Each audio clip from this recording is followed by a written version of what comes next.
अस्सलाम वालेकुम friends, welcome back to Top Smarties. Drama serial तेरे इश्क के नाम।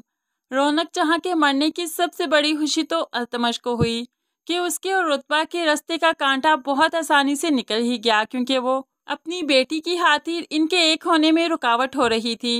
इसीलिए वो बहुत खुश हुआ और अब जायदाद के पेपर्स रुतबा के हाथ में थमा दिए। ये लो, अब हमें एक होने से कोई नहीं रोक सकता। रुतबा ने वो जायदाद के पेपर पकड़े तो परेशान सी हो गई।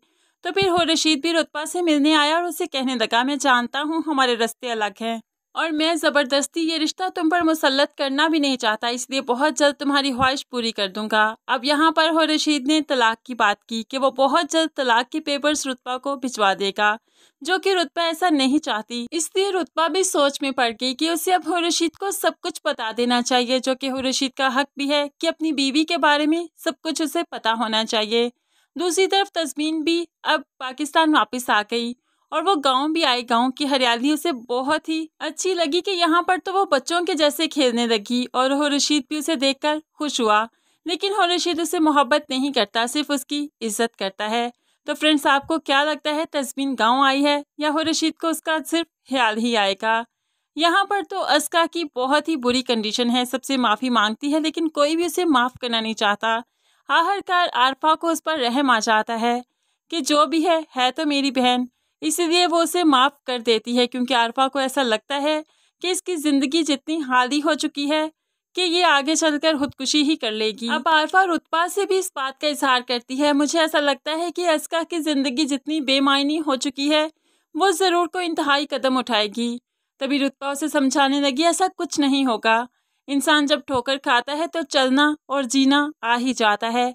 रुतबा को आहिस्ता ही आहिस्ता सब कुछ समझ आ जाएगी, वो चलना सीख जाएगी, जीना सीख जाएगी, तुम उसके बारे में टेंशन ना लो। क्योंकि रुतबा जानती है कि जब वो अल्तमश को धोखा देगी, जब अल्तमश के सामने रुतबा का असल चेहरा आएगा कि वो क्या चाहती थी, तो फिर सवाई अस्का को अपनाने की अल्तमश के पास कोई और रास्ता नहीं बचेगा। लेकिन इस टाइम अल्तमश, जो रुतबा के इरादे नहीं जानता, तो बार बार उससे अब मुलाकातें करता है कि अब तो मुझे अपना लो, अब तो सब कुछ तुम्हारा हो चुका है, हो रशीद भी यहाँ पर है, उससे तलाक मांग लो। तो रुतबा कुछ वक्त मांगती है कि कुछ वक्त के बाद मैं ज़रूर तलाक मांग लूँगी। यहाँ पर अस्का से कोई बात नहीं करता, अल्तमश के घर तो रहती है लेकिन अलग कमरे में रखा हुआ है, कोई भी इससे बात नहीं करता और खाना भी ये अलग ही खाती है। आज डाइनिंग टेबल पर सब खाना खा रहे थे तो वहीं पर आ गई और कहने लगी, मुझसे इस तरह से रवैया तो आप लोग मत रखिए, मेरी माँ की डेथ हुई है, कम से कम कुछ तो रहम कीजिए। आप लोगों ने मुझे एक कमरे में रखा है, जैसे जानवरों के साथ सलूक करते हैं वैसे ही तो कर रहे हैं, मेरे साथ आखिर आप लोग ऐसा क्यों कर रहे हैं? सबसे माफ़ी तो मांग चुकी हूँ।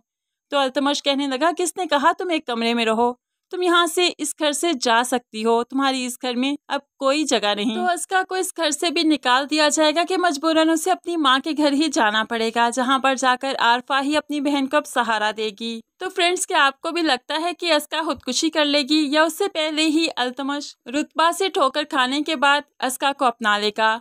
क्योंकि दोनों ही गलत थे, दोनों ही लालची थे और दोनों को ही अपनी गलतियों का एहसास हो चुका है। आप इस बारे में कैसे सोचते हैं, जरूर कमेंट्स में बताइएगा। मजीद वीडियोस के लिए चैनल को सब्सक्राइब करके साथ बेल नोटिफिकेशन जरूर प्रेस कीजिए, ताकि आने वाली हर वीडियो आप बहुत आसानी से देख सकें। दुआओं में याद रखिएगा, अपना बहुत सारा ख्याल रखिएगा। नई वीडियो तक के लिए अल्लाह हाफिज।